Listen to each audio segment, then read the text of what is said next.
আমরা যে লক্ষ্য এবং উদ্দেশ্য নিয়ে এখানে আগমন করেছি, অর্থাৎ যে ইমারতে ইসলামিয়া গঠিত হওয়ার পর এখানকার রাষ্ট্র পরিচালনা এবং সমাজ, শিক্ষা, অর্থনীতি, অন্যান্য বিষয় নিয়ে বেশ কিছু প্রচারণা রয়েছে।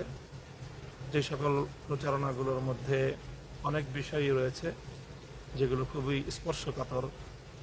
সেই বিষয়গুলো শুধুমাত্র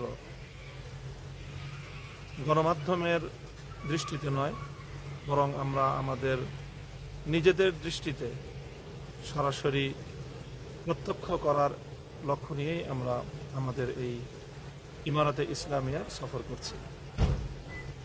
যুক্তরাজ্য ভিত্তিক প্রসপার আফগানিস্তান সংস্থার মাধ্যমেই মূলত আমাদের এই সফরের আয়োজন।